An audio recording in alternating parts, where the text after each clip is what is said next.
our YouTube channel. However, we are only recording those of us who are unmuted and speaking. So as long as you stay muted, you will not be part of the recording. So don't worry about that. Please do use the chat box at any time throughout the evening to ask any questions that you have. We will save those up and David and I will pose them for you at the end of the night. So chat away in the chat box with any questions that you might have. Also, a huge thank you to all of you for being here tonight and also for your continuing support of Northshire and of independent businesses. It's been a rough year. It's still a rough year. And the incredible support we've had from our customers and from all of you has made all the difference in the world. We're still here, we're still doing this, and that's thanks to all of you. So thank you very, very much. And without further ado, I'm going to turn things over to David to introduce our two wonderful guests tonight. Well, thanks so much, Rachel. It is my great pleasure to get to introduce for a second time and to present to a Northshire audience for a third time, the beloved Ariel Lawhon, the critically acclaimed New York Times bestselling author of historical fiction. At Booktopia 2018, she presented the Northshire Staff favorite, I Was Anastasia, and she joins us today to present her latest novel, Code Name Hélène, now in paperback. And we are very lucky to be joined by Kim van Alkemade, the author of the international bestseller and Northshire Staff favorite, Bachelor Girl. One of the silver linings of virtual events is us getting to know Kim, and it's a great pleasure. And many thanks for her joining us tonight. So everyone, please welcome to Northshire Live, Kim van Alkemade and Ariel Lawhon.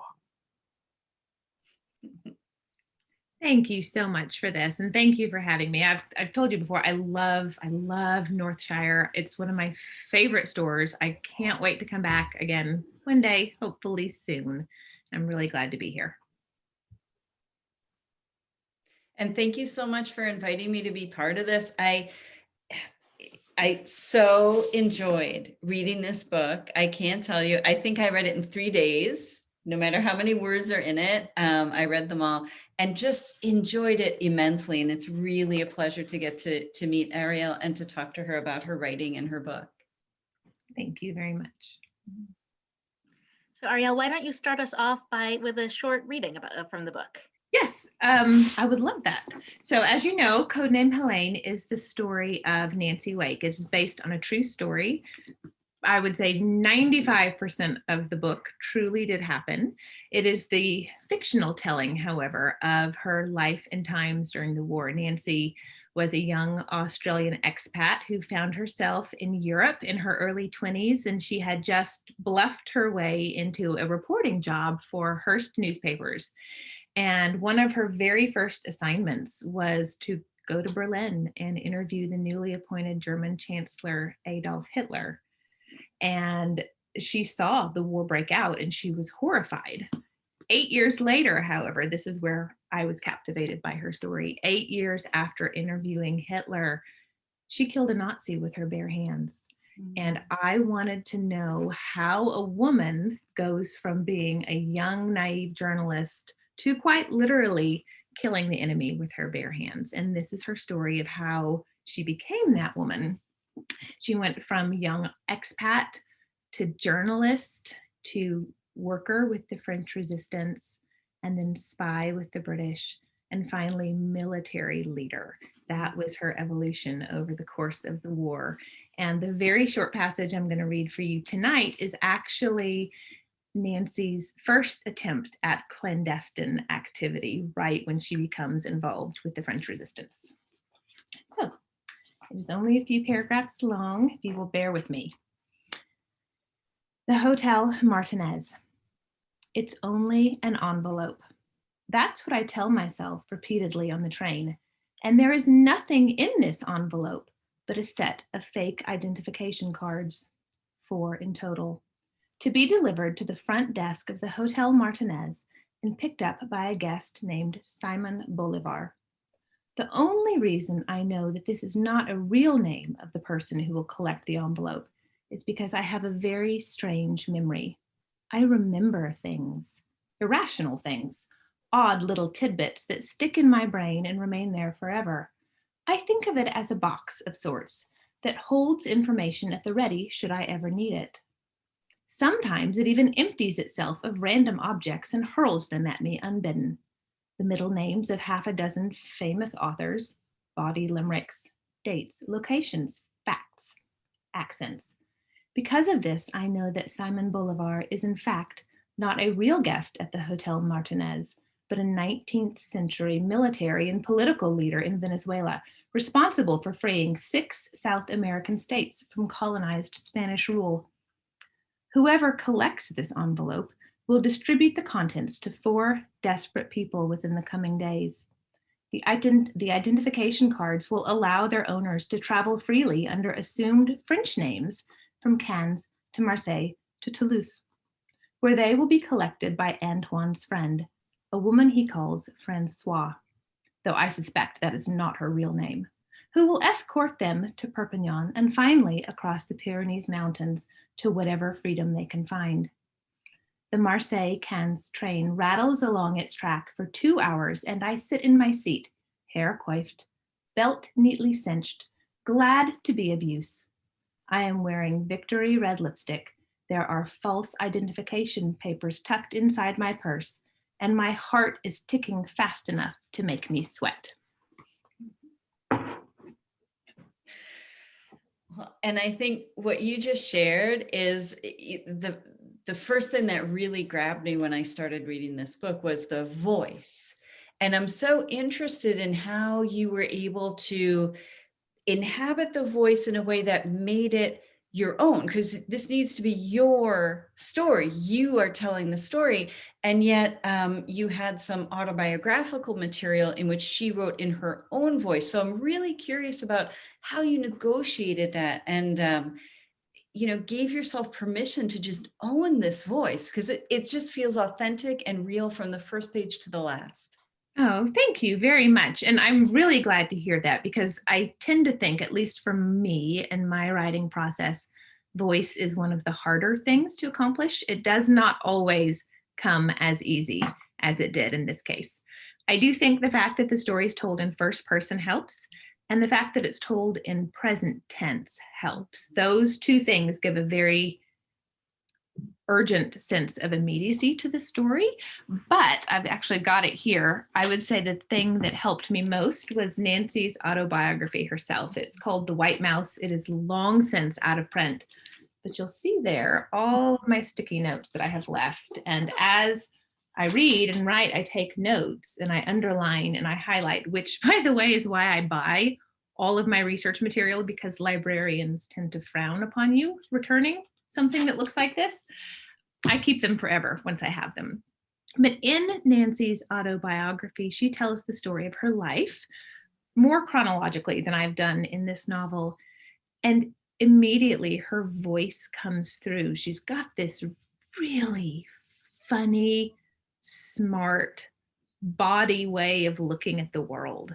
And once I caught on to that, it became easier and easier to imitate as I went along.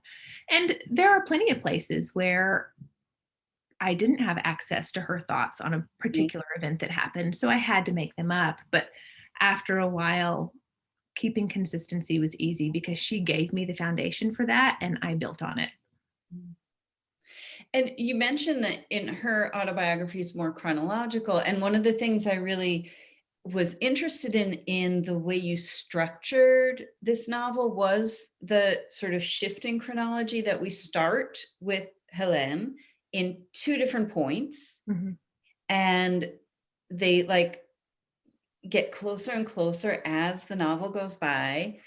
And those are really challenging decisions for authors, where to start, when to go back and forth. And for me as a reader, it really worked because I was learning about what you said. How did she become an underground resistance spy parachuting into occupied France? And the story of like, she lands, she's in the parachute, she lands, and then we go from there. So those 2 things are happening at the same time. For me, it was really successful, but I'm so interested in your process. Did it appear all at once? Was it a struggle? How did you make those choices? Great question. I did what I always do, which is start a novel chronologically, and then at some point sit there and go, it's okay. I'm not in love with it yet. This is just, I do this to myself every time.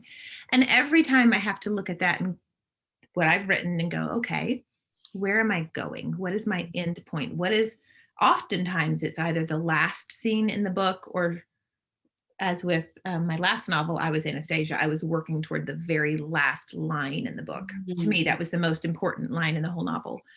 And once I know what I'm working toward, then I can begin to go, okay, what is the best way to get there? And in this case, the novel takes place over 8 years. And there was a lot of sitting around and waiting in her life. There was a lot of just being in love or being happily married, or, as is common with clandestine work, there was a lot of waiting and doing nothing, which is really accurate to real life, but not at all interesting to read in a novel. So the switching timeframes allowed me to cut out all the parts where she was not doing anything, and it gave a sense of momentum to the story itself. It also allowed me to show Nancy in a state of always becoming. We began with her jumping out of an airplane into the forests of France. She's becoming a military leader. And in the next chapter, we flip back 8 years to her as a young journalist about to witness the Germans taking over Europe. She's about to become a resistance fighter.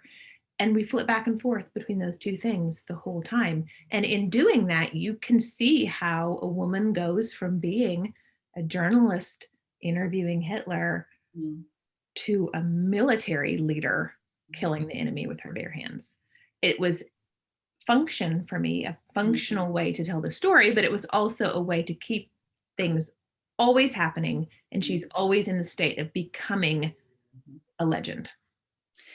Yeah, so with the time jumps, like you said, it's such a great way to just jump over the waiting, or like, happy times, which as humans we enjoy, and as readers are, like you said, they're not so interesting. I appreciated that you always started the section like, where are we? When is it? I found that the writing was carrying me along so well that I wasn't really worried. I didn't have like a chart. I didn't feel like I needed to keep track in that way. Was that something that was important to you, or that your editor suggested, just to help your readers keep track of where and when? Since, like, yeah, it's really important. And part of it is having learned over the years with my other novels, getting feedback or people saying, I was confused, I couldn't figure out where I was. I try to just make it really clear. We're in, 1939 in Marseille with these people. And if I give those markers at the very beginning, I feel like it just helps keep track, especially if you're doing what I'm doing, which is jumping around a lot. I think it's just a kindness to the reader to help them orient themselves every time they turn a page. Yeah. I've had, in my first book, I really resisted that. I didn't want to have, I just was like, you can figure it out. And that people are always like, wait, what? Is this a different character? When is this? I was like, oh, I thought I gave you clues, but it is, like you said, it's a kindness. And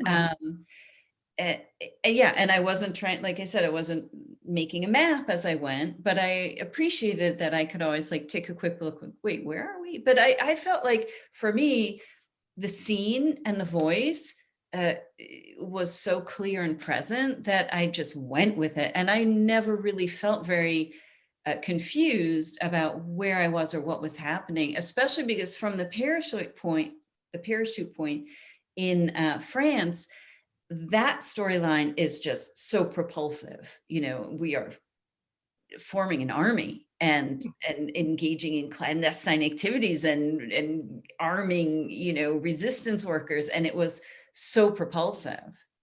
Oh, I'm really glad. And I'm glad it worked, because I think one of our first jobs as authors is to gain the trust of the reader. We need them to hand over the willing suspension of disbelief, to go, okay, I'm in capable hands here. Let's see where you take me. Part of that is earned over the course of a career, over many, many books. But I think part of it is also established at the beginning of a novel, making the reader feel like, oh, okay, she knows what she's doing. Mhm. I'll go with her. And it's time and effort and revision and editing, and it's the thing that is built over the course of a novel being written as you add in nuance, as you fix the parts that maybe aren't as propulsive. But I'm glad it worked. Thank you. Oh, I enjoyed it very much. You sometimes shifted your point of view to Henri, Mhm. which was, I was really interested in asking you about that because it's not as consistent. It's every once in a while. And I wondered if that was a choice that was like a struggle for you, because it's, every once in a while we pop out of that point of view, that first person point of view. And were there scenes you just felt that the reader had to see, that you couldn't show them any other way? Or did you really want to give us like a little moment to sit with somebody else? So yes, to all of those things. Yeah. It was a very specific choice on my part for a number of reasons. And actually, initially, my editor and agent both thought, we're not sure if we want him to stay. But I knew where the story goes, where the book ends, how everything unravels. I knew he had to stay there. So my technique for keeping him was I had him teach her 3 things throughout the course of the novel that come in, that are vital to her work with the French Resistance. He taught her how to curse in French, which sounds silly, but was very important. He taught her how to hold her liquor. He literally trained her how to drink so that she could really outdrink anyone that she was around. And he taught her how to ride a bicycle. And those 3 skills are vital when she's dropped back into the forests of France, leading all of those men in the French Resistance. And it's interesting that they are actually more consistent.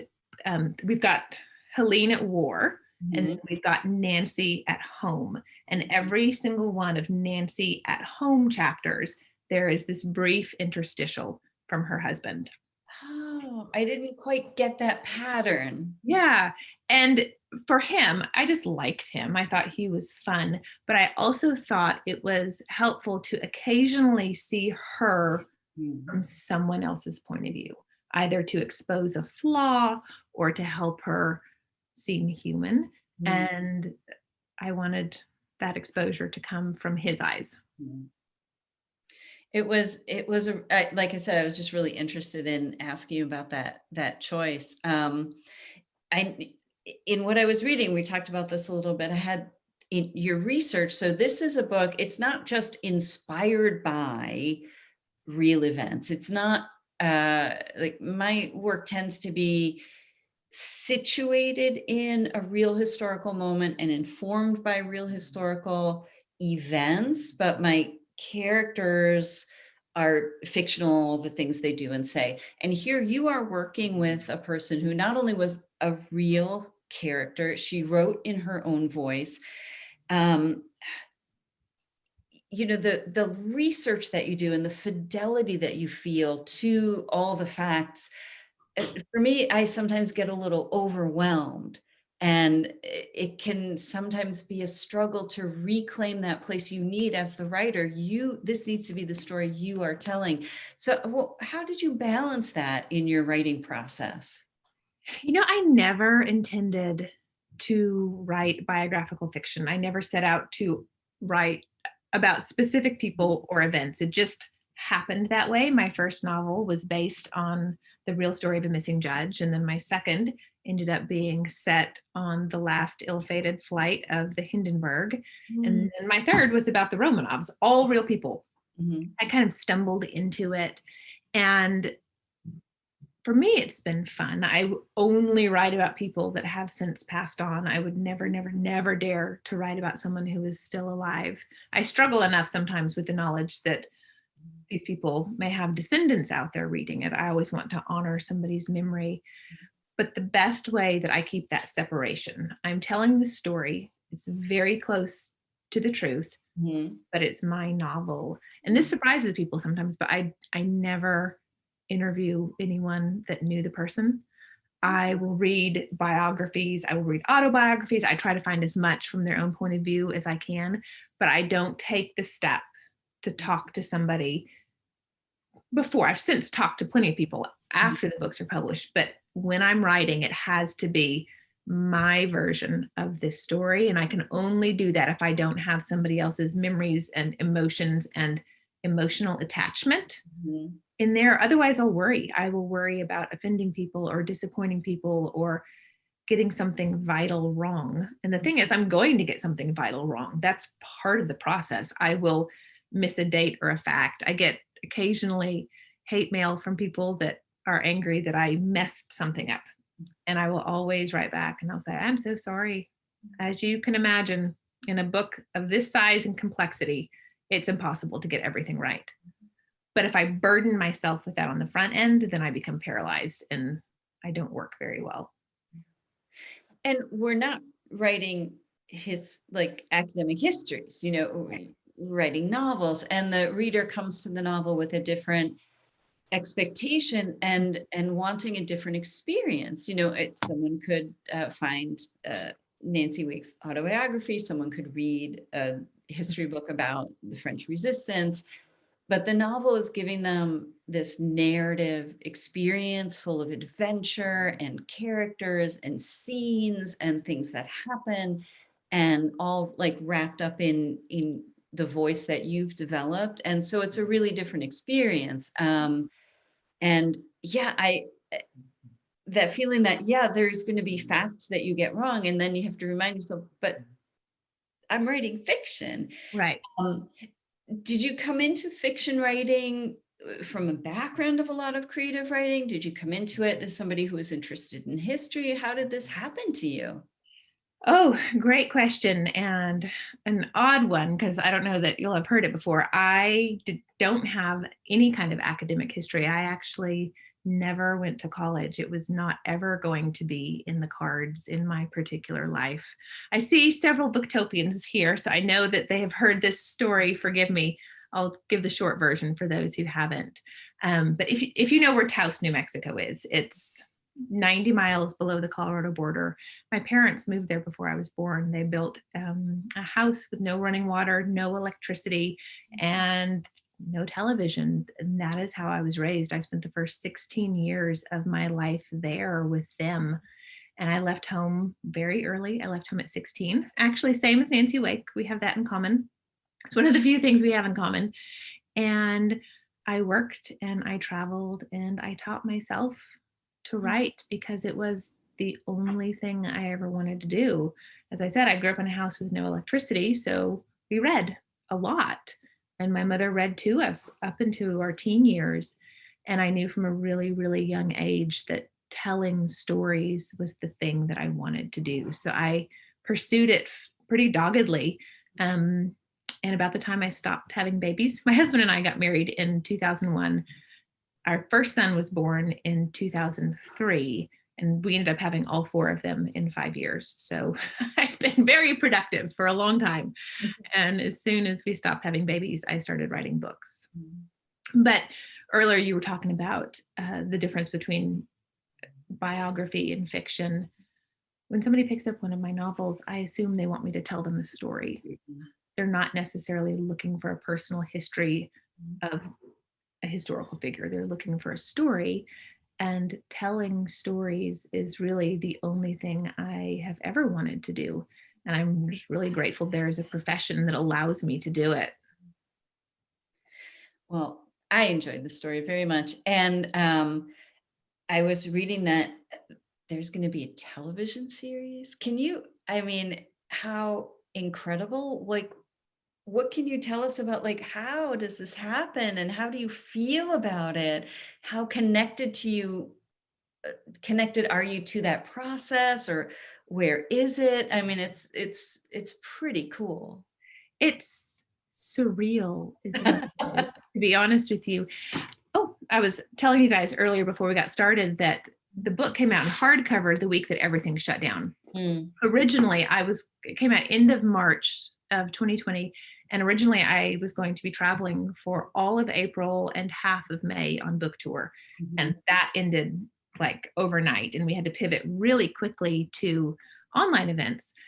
And what happened, ironically, instead of traveling around to bookstores for the month of April, I ended up being on Zoom calls with producers for the entire month of April. These were producers that were interested in the book. It had been submitted to them about the time the book published, and all of my books had been submitted as part of the publishing process. Typically, there's oftentimes either your literary agent will do it or a film agent who's working on the process. And I was used to it being submitted. I was not used to anything coming of it. And I spent a month talking to various producers who were interested in various different formats. Some of them wanted it to be a feature film. Some of them wanted it to be a television series. They all had ideas. One of them wanted to turn the whole thing into a comedy, which made me laugh because it's a funny book. I think it's very funny, but it is not a comedy. I mean, it's a war story. And eventually kind of settled down between two different producers and their visions for it. And I ended up going with a company called Anonymous Content. I'm sure you've heard of them. They've done True Detective. They did Mr. Robot. They did The Revenant. They've done a lot of critically acclaimed, amazing films and television shows. And at the moment, we're still in the early process. There is an actress attached. Her name is Elizabeth Debicki. She was just in Tenet. She's been in, oh gosh, she was in The Great Gatsby. She's going to be the next Princess Diana in The Crown. So she's phenomenal, and she's Australian, which is, I find perfect because she said that this would be the first role that she's ever done where she got to use her actual accent. And she was born in Paris, so she has all of these really fun attachments to the story itself. And I believe we're at the finding script writers and the mechanics behind how a show gets made, most of which I am not privy to. At one point, I was asked if I'd be interested in helping write the script, and maybe one day, perhaps one day when I no longer have children at home, I would have the bandwidth for that. But at the moment, I can't even wrap my head around trying to learn and master another craft on top of the one that I have. So I'm happy to leave that with the experts for now. And we'll see. I guess the next big thing, from what I understand, is whether or not it gets picked up by a studio for distribution or being made. I think it's kind of one of those things. One of the questions each of these producers asked me was how I felt about my story being turned into a show or a movie. And I kind of laughed. I was like, I don't know how to feel. Up until last week, this was one of those really cool things that happens to other people. Yeah. So I'm still holding it very lightly because I have no control. And the truth is, it's COVID. The world is strange. Everything's upside down, and there's no certainty that it will get made. I just think it's fun that someone wants to. And I think it's really fun that somebody else sees the vision for it and wants to translate it to a format that I actually know very little about. Well, it's so interesting to hear you talk about like not having the bandwidth to learn a whole other craft, because it really, really is. I don't know myself anything about, screenwriting and playwriting, and it's so different than novel writing.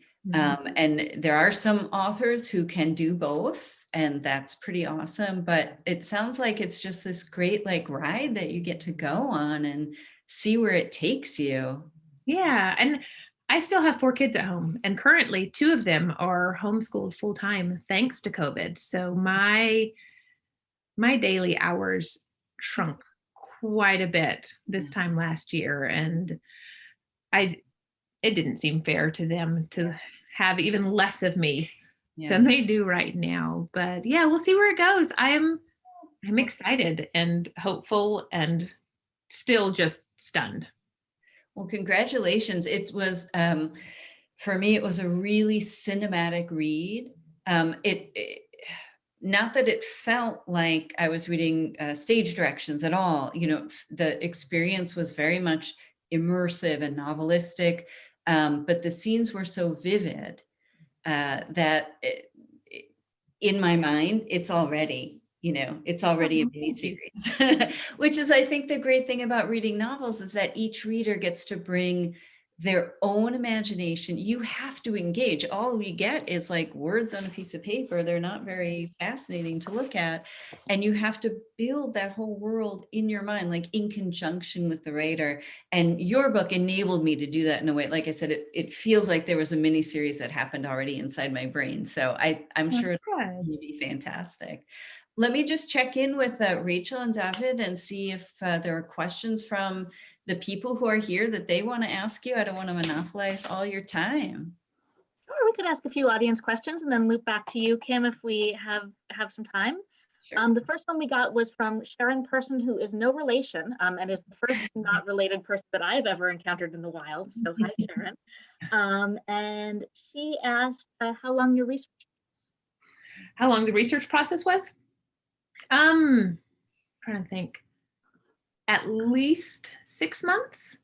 It takes a while to grasp hold of a story, any story really. And what I've done with each of my novels, and I do this every time, and I don't know why it's surprising, but I surprise myself every time, is I pick a time period that I know nothing about, and I have to become this short time expert in it, which requires this deep dive into history. Thankfully, this time I only had 4 primary research books. My last book, I had about 50, and that was too much. Don't do that. But the 4 books that I used primarily for research were Nancy Wake's autobiography, The White Mouse, Nancy Wake by Russell Braddon, the SOE's Greatest Heroine. Again, more sticky notes. The Women Who Spied for Britain by Robin Walker has a really great chapter on Nancy. There's only 1 chapter about her, but it's a very succinct synopsis of her life. And that was helpful because it was small and it was short. And then Peter Fitzsimmons had a biography of Nancy Wake. This one was published in Australia. Very helpful. This one was more Nancy's relation to the war versus Nancy's life. So each of these books sort of brought her to life in a different way. And I read them all and then I pieced them together. But I used Nancy's autobiography as my primary resource. And it was fascinating, actually, because in her book, she talks about jumping out of that airplane and parachuting into the forests of France on February 29th, Leap Day, right? That's a really easy day to verify. Her biographers have completely different dates, and it would make me insane. It's kind of, if you have a brain like I do, where you want to get the story straight, it will make you halfway crazy to read varying accounts. So I always stuck with Nancy's account because it was her life. I assume she actually knew what happened in it. But it was also fascinating to me to read a male spin on her life.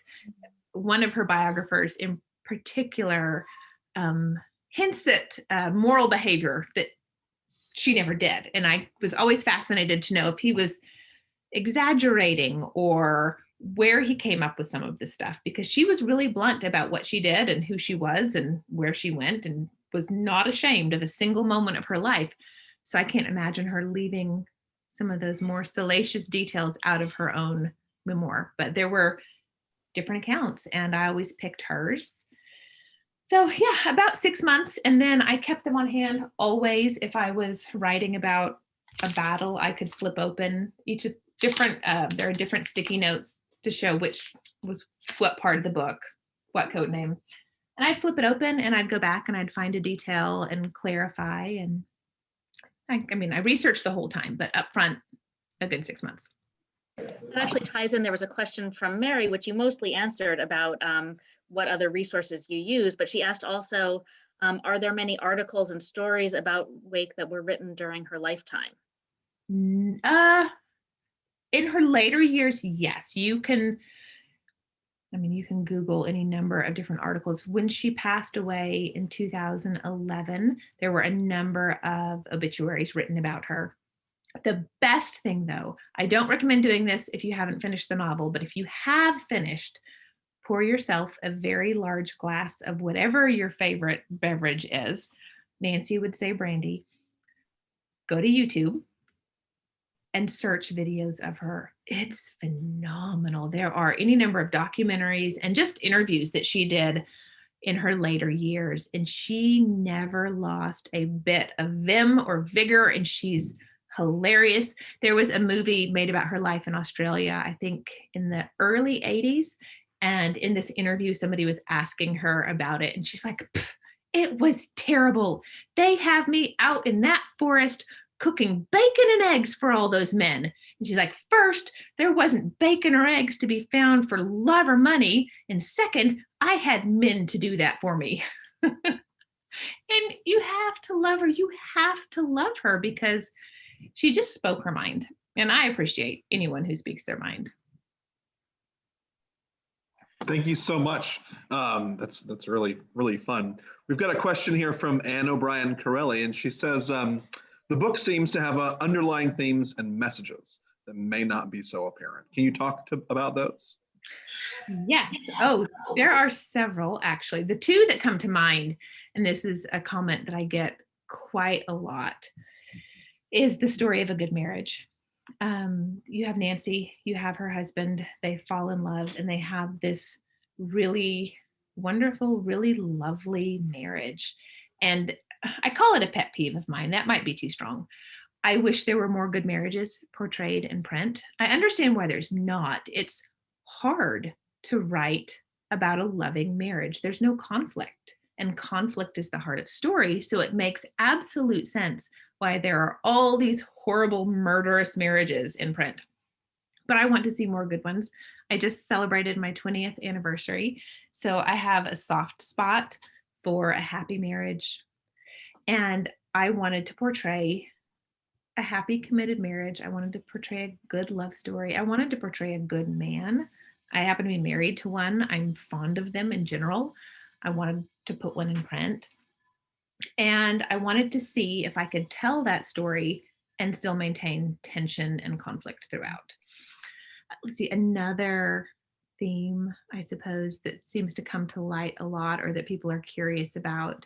There's a story early on in the novel where Nancy bluffs her way into this reporting job, and it comes out that she's not getting credit for the stories that she writes. There's no byline with her name. And that was true. I spent a good 6 weeks or longer looking for the articles that she wrote for Hearst newspapers.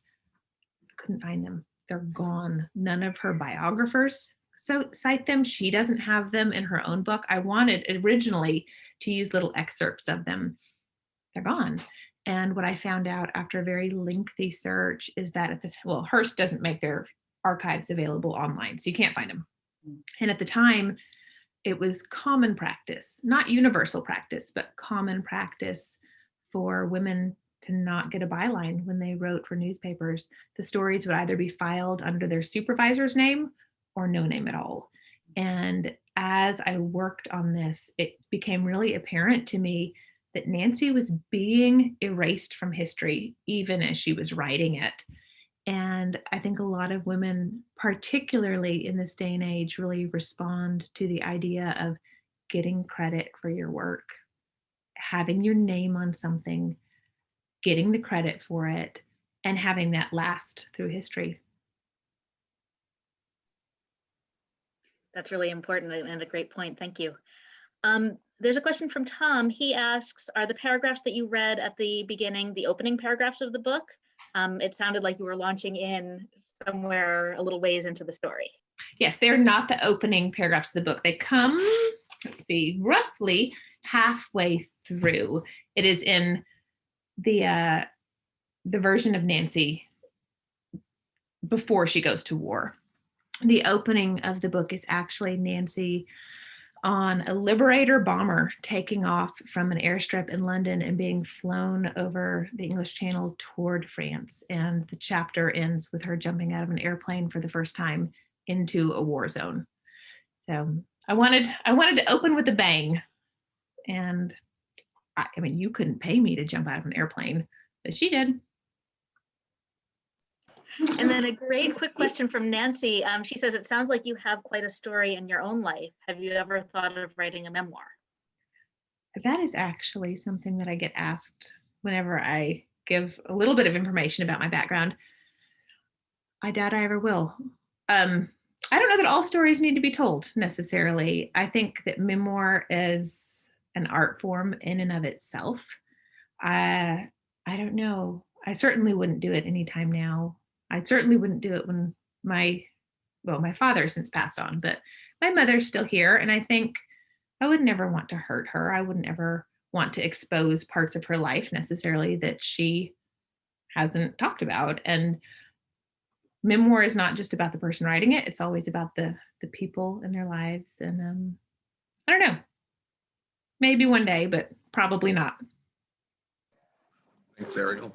There's a comment here from DK Cost that I thought I'd share with y'all, then maybe we can go back to some questions from Kim. DK Cost says, I thought the book was brilliantly written and want to do additional research. I was struck by her glamour and her grit, her red lipstick, and her profound profanity. So she wants to do more research. Is that the question? Well, it was just a comment. Oh, it's a comment. She Okay, wants sorry. to do more, DK Cost wants to do more research about Nancy. Yes, then I would highly recommend trying to find them. Most of these are out of print. Peter Fitzsimmons, Robin Walker,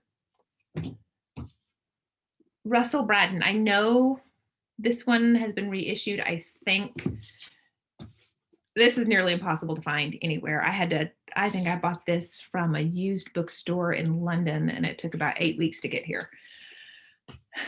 Google her, YouTube her. She's so much fun. Buy some red lipstick. Thank you. I'm so glad you enjoyed it. I really relate to you looking for those sort of primary resources and wanting to own your own copy of it. I end up getting a lot of books from, like you said, used booksellers who, a lot of them will list things online now, so you can order things. And if a book is a little bit too off topic or really expensive, I've gotten in the habit of, because I'm affiliated with the university, I'll just say, can you get that from Interlibrary Loan? And they will track it down almost always. But that sense that you have that book, that you can highlight it, that you can make it your own, you can put your notes in it. It sounds like that's a really, almost like a tactile part of your process. Yes, yes, absolutely. It turns out I don't like reading electronically. I just don't like it. I don't enjoy it. I almost never do. I like having the paper. I still smell books. I know that's probably weird, but I do. I keep all of my favorite books on my bookshelf. This wall of my office is bookshelves as well. I almost never reread, but I will hug them sometimes. I like to pick up a book and just kind of think back to the way it made me feel when I finished. And I do that with research material as well. I don't ever get rid of it once I'm done with a novel. When I finish a novel, I get a box and I put all of the printed versions that it has been, the past pages, the copy edits, the advanced release copy, the hardcover, when the paperback comes out, if it sells anywhere else. And then the last thing I put in there before I tape it up and box it away is all of my research material. And I keep them all together as a little family. I don't imagine my kids will ever care about it, but I like that I can find my entire process for that book in one box anytime I need it. Yeah, I really relate to that. I have like this shelf that was like my first book, and being able to see those books. Yeah, it's, I don't know, it triggers everything in my mind, being able to see the spine or pick up the book. It like reminds me of so much. I'm really interested. Do you have any sort of personal rules for fact versus fiction? Is there a story that you tell yourself, like, when is it okay to speculate? When is it okay? You're like, I don't know if this really happened or stuff, but it has to be in the story. Or then on the other hand, you know, you were talking about like these tiny details. Did they have this at this time in this place? Mm-hmm. You want to verify them. So I'm always interested with historical fiction writers, if you have a sense of that for yourself, like if you have a little rule book that you tell yourself. Yes, it's not printed, but I've always told myself that if it can be verified by history, I can't change it. Mm-hmm. So I'm writing about real events, real people. For instance, my novel, Flight of Dreams, was set on board the Hindenburg during its last ill-fated flight. And it took place over 3.5 days. And every single person in that novel was real. They all existed. They were all on that ship. If they died in real life, they had to die in the book. If they lived in real life, they got to live in the book. That's the only one I've written where everybody was real. Sometimes I have made people up. Occasionally I'll make a composite. In I Was Anastasia, there's 2 men that are composites of all of the various horrible military leaders that the Romanovs ran up against. In this book, there's only one person that I made up. His name is Louis, and I love him. He just makes me happy. So typically I stick as close to history as I can, and I find my story within the cracks. I build a story within the things we cannot verify for sure, and this has always been my rule, and I thought I would never deviate from it. But the novel that I'm working on now, I find myself deviating for the first time. So instead of based on the life, it will be more of an inspired by the life. Inspired by. I love the inspired by, Yeah. which is sort of a little entry, can you tell us a little bit about what you're working on now or where you're going next? Yes. My computer is sitting on the book, on my main research book, or I would show it to you. Sorry, the book is like this thick. Another out of print thing I had to find on the website of a bookstore in Maine, actually. My next novel is tentatively called The Frozen River, and it is inspired by the life of a woman named Martha Ballard. She was a midwife in the late 1700s in Maine, and there are a number of fascinating things about her story, not the least of which is that she delivered over 1,000 babies during her 30-year career, and she never lost a mother. And I find that astonishing because modern OBs can't brag statistics like that. That's how good she was. There were any number of miscarriages and stillbirths as happened, and as happens in childbirth, but she never lost a mother. And I thought it was such a phenomenal record. She is the aunt of Clara Barton. She is the grandmother of one of the first female physicians in the United States. So her legacy in the world of medicine is astonishing. But the reason I decided to write about her is because she kept a diary for 30 years. And she did so at a time when many women couldn't read or write. But in this diary is recorded everything that happened in her small village, every birth, every death, every murder, every scandal, every plague. But also in its pages is the only written record of a rape trial that changed the legal system in our country. So it's fascinating to jump that far back. I have primarily written in early 20th century. There's definitely been cars and electricity in all of my novels so far, but I get to jump even farther back and build a world without any modern convenience. It's been fun and challenging at the same time. And so with this diary, what about it then shifts it from based on to inspired by for you? Did you feel like there's just not enough, or you felt a little more free if you could create a character just a bit adjacent to that historical person? So part of it is her diary. It's more of a day book than a diary. She does not editorialize at all. She says, this happened and that happened. It was sunny. It was snowy. Actually, in half of her entries, she ends them by saying, I have been at home. And I thought, how apropos is that I am writing this book in the year that I have been at home. Mm-hmm. I could write my own diary entries every day and that would be it. I have been at home. So it's dry information. She very rarely gives her feelings on anything. So I thought this would be fun. I know these events happened. I know these people existed. I have almost no information for the first time. She would be completely lost to history if not for her own diary that was preserved and passed down and finally donated to a museum in Augusta, Maine.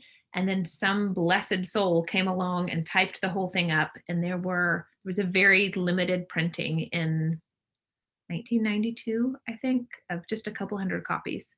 And I managed to get my hands on one of them. How you stumble across this or know to look for this?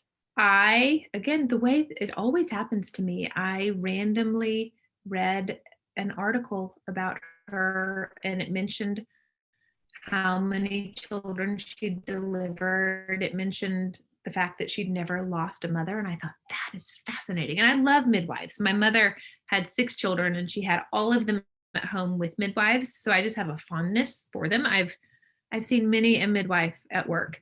And I thought, I want to write about one. And I don't know, found her story, did a little more research, and thought, I think I can do this. And I've actually been holding on to that idea for 13 years. I found this idea before my first novel, actually. And I thought, I'm not ready. And then suddenly I feel ready. So Martha gets to be the next book. Oh, I can't wait to meet her. I'm glad. Thank you. It sounds so great. And that sense that you hold a story until you're ready, and it sounds like maybe some of that historical basis. So I'll ask you if that gave you a bit of courage to start writing historical fiction, and now you feel like you can just take up something that's going to require a little more imagination from you. Is that? Yeah, absolutely. I'm trying to think. All of my novels so far, the story has been there. I've known the main points, and my job was to go in and bring it to life or structure it in a way that made the story fresh and new. This will be the first time that the bulk of the story and the plot and the events comes from my imagination instead of the historical record. That sounds exciting. It Are you is excited? Terrifying too. I'm excited and terrified at the same time. That sounds about right. That sounds like what writing feels like. Well, and I don't know if it works this way for you, but I have to pick the idea that scares me most. I always have a list of ideas that I could write that I think would make great novels.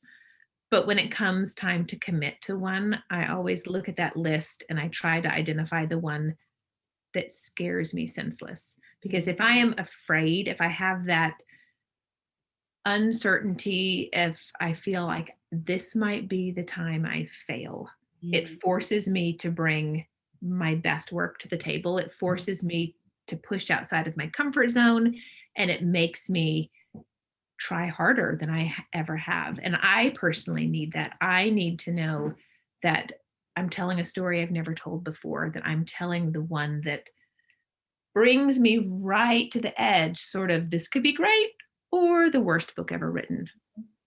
I need it to maybe be one of them.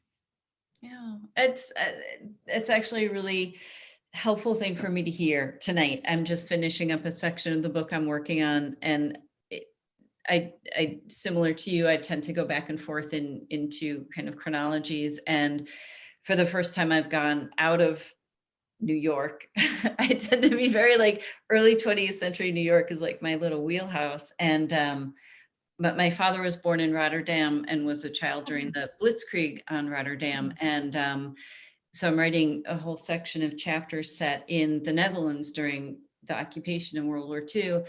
And yeah, very afraid of making a mistake, very conscious of that, even though I have such a strong connection to the culture and to the time, still very worried about, getting things wrong. And yet feeling like the little story I'm focused on it's so important to me now. Yeah. And it's like, it needs me to finish telling it, even though it's hard and worrisome. So I think it matters. The story has to matter to you deeply. There comes a point where you have to care, because this is, for me, it's several years of my life from idea to published book. I have to care a lot, and I have to be afraid. I have to, I don't know. I have to really wonder if this will be the time that I won't be able to pull it off, because it forces me to work harder. Well, that'll be what I bring to my desk tomorrow morning.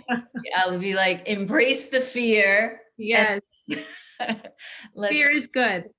Cool. What a pleasure it's been to talk to you. Let me check in with David and Rachel and see if anything else has come up from the comments that we want to make sure that we get in before the time is over. Thanks so much, Kim. I think we just have one question left, and I think we almost got to it for a minute there. And that, let me see if I can find it here. It was that Bill, from Bill. There. asking us about asking about the notes behind you, Ariel, and what those are. Oh, that is a book in process. It's, I don't know, it's here on this, above this desk, and then it's all the way across that wall. There are notes and ideas and details. I wish you could see that one. That one, I've been joking, looks very much sort of Russell Crowe circa A Beautiful Mind. There's pictures and tape and red string connecting things. You'd mentioned earlier that I seem to be very tactile, and I'd never really thought of it that way, but I suppose that I am. I need, when I'm building a story, I need to see the various pieces and parts. I need it. I've got a picture of a fox there and a picture of a falcon, and I need the reminder, the visual reminder. I sit in my office most of the day, and there's something about being surrounded by my notes, my ideas, little plot points, pictures that makes the story hover. It just stays closer to me than having a box or a binder that I put away at the end of the day. So if I can see it the entire writing process, it's easier for me to tap into the next morning when I start to write. It's so funny you say that. I'm looking across my computer at my wall of the book I'm writing, and it's very similar pictures and headings, and it's kind of, as the book is being written, it's filling in more and more. And yeah, I really relate to that, to be able to come in and look and not feel like everything's a digital file or tucked away somewhere, that it's surrounding you. I don't know. I like having it in person, and it will devolve from here. It's going to get so bad. It will get to a point where my husband and kids don't even want to come in. There will be dust and piles everywhere, and it will stay that way until I finish the novel. And you can always kind of tell where I am in the writing process based on the condition of my office. What a joy it's been to talk to you, Ariel, and get to know you and talk about writing and to be part of this. Thank you so much for, I don't know, for letting me be part of it tonight. Oh, well, thank you so much. I've really enjoyed it. This is the part of the process I really love. I'm an extrovert, so it kind of balances out all of those months and months where I just sit by myself and cry and try to get the story right. And thank you, Northshire, as well. I love you guys. I love the work you do. Someday soon we'll be doing this in person again. Hi, Linda, my Booktopia friend. Good to see you. Thank you so much, Ariel. Thank you so much, Kim. This has been just a delight this evening. Thank you very much. I've loved it. Yes, thank you so much, everybody. And we'll see you at another Northshire Live coming up soon. Take care and have a wonderful night. Have a good evening. Everybody. Thank you, everyone. It was wonderful. Thank you.